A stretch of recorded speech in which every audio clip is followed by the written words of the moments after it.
আপনার কি চেহারাগুলো মনে আছে যারা আপনার সাথে কথা বলতো এবং যারা টেক কেয়ার করতো? আমার চোখ বেঁধে ফেলা হতো, হ্যান্ডকাফ পরিয়ে চোখ বেঁধে তারপরে তারা আমার সাথে কথা বলতো। তো ওইরকম কারোর সাথে কারো চেহারা দেখার সুযোগই হয়নি আমার, বা কারো নাম জানা? কোনোভাবেই না। এটা আপনাদের জানা দরকার আছে যে এই পুরা অর্গানাইজেশন যারা আয়নাঘর পরিচালনা করছিল ওরা খুব সফিস্টিকেটেড, ওরা খুব সুন্দরভাবে, ওরা খুব ভালো মতো জানে ওদের আইডেন্টিটি কেমনে করে হাইড করতে হয়। তো এই জিনিসটা খালি আমাদের সাথে না, এই জিনিসটা অনেক দিন ধরেই হয়ে আসছে, যেটা আমরা এখন বুঝতে পারছি। আর এই জিনিস, এই পুরো সিস্টেমটাকে পারফেক্ট করা হয়েছে। আশবাবর, আপনার কাছে নূর খান লিটন, আপনি তো কাজ করছেন, গুম হয়ে যাওয়া অনেক পরিবারের সাথে কথা বলছেন, অনেক ভিকটিমের সাথে কথা বলছেন, আয়নাঘরের কথা আগেও শুনেছেন। আপনার অভিজ্ঞতা শুনবো, তার আগে আপনি একটু আমাকে বলেন, যখন আপনি গেলেন পরিদর্শনে, আয়নাঘর দেখলেন, আপনার প্রতিক্রিয়া কি? আপনার যদিও সেখানে অনেক, যেমনটা আমরা শুনলাম যে অনেক চেঞ্জ এসেছে, অনেক ইমপ্রুভ করা হয়েছে, তারপরও দেখেন, যদি পরিদর্শনের কথা বলেন, গতকালকে আমরা যে জায়গাগুলোতে পরিদর্শনে গিয়েছিলাম এর সব কয়টি জায়গায় কিন্তু আমরা 2.5 থেকে 3 মাস আগে গিয়েছিলাম, এবং আমাদের কোনো কোনো সহকর্মী একাধিকবারও গিয়েছিলেন প্রয়োজনে। যে বর্ণনাগুলি দিয়েছেন তারা, এই বর্ণনার সাথে শুধু কিছু অমিল। ঈদ বা পূজা পার্বণ বা দিবসগুলি একটু ভালো খাবার দেখলে, বোতলের পানি দেখলে তারা বুঝতেন যে আজকে কোনো বিশেষ দিন। এইভাবেই তারা অ্যাডজাস্ট করে নিয়েছিলেন। আমরা যখন প্রথম পরিদর্শনে যেই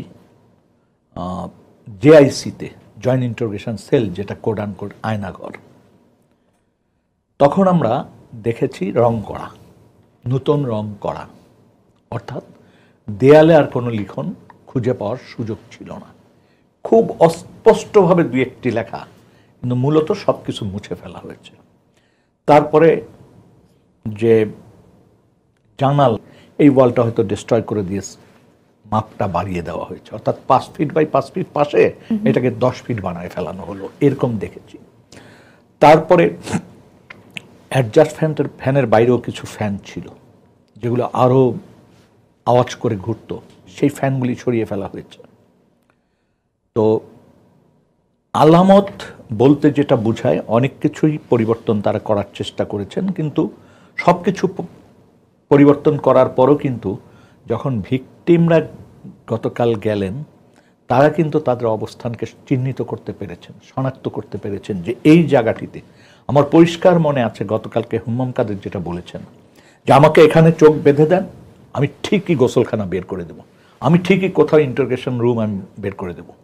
এবং তারা কিন্তু প্রত্যেকেই, যারা ওই আয়নাঘরে ছিলেন, অর্থাৎ জেআইসি টুর হেডকোয়ার্টার ছিল আগারগাঁয়ে, ওখানে যে যে দৃশ্যটা আমরা দেখেছি, ছোট্ট ছোট্ট সেল, এবং একেবারে শেষ প্রান্তে সামনের দিকের সেলগুলি আপনি বুঝতে পারবেন প্রকাশ্যে রাখা হয়েছে, কিন্তু যেই সেলগুলিতে আসলে একটা ভয়াবহতা তৈরি করা হয়েছে, সেলেই যে মানুষ ওই সেলে ঢোকা মানেই হচ্ছে সে এক ধরনের নির্যাতন ভোগ করছে। এই জায়গাগুলিতে আমরা যখন প্রথমবার যাই তখনও যে লেখা পেয়েছি, দ্বিতীয়বারে একই লেখা পেয়েছি, সূরা, তারপর কেউ লিখেছে আই লাভ মাই ফ্যামিলি, কেউ লিখেছে আমার দেশকে ভালোবাসি, নানান সূরা আছে, মসজিদের মিনার আঁকা আছে। তারপরে হয়তো কেউ কেউ অস্পষ্টভাবে তার একটা জায়গায়, যেটা টিএফআই বলি, টিএফআইতে আমরা গত বেশ কিছুদিন ধরে, তো এটা তো নতুন না, আজকে আমরা বলতে পারেন যে কমিশনে কাজ করছি, কিন্তু এই কাজটা তো অনেক দিন আগের থেকে আমরা শুরু করেছি। তখন বন্দিরা যে কথাগুলি বলতো, তখন আমাদের কাছেও না অবিশ্বাস্য লাগতো। যখন আমরা পরিদর্শনে প্রথম গেলাম, এবং দেখেন ফ্যাসিস্ট কতভাবে যে মানুষকে, নিজ দেশের নাগরিককে নির্যাতন করেছে, সেটা তো ভাষায় প্রকাশ করা যাবে না। এবং তারা রাজনৈতিক দল পরিচালনা করেছেন, তারা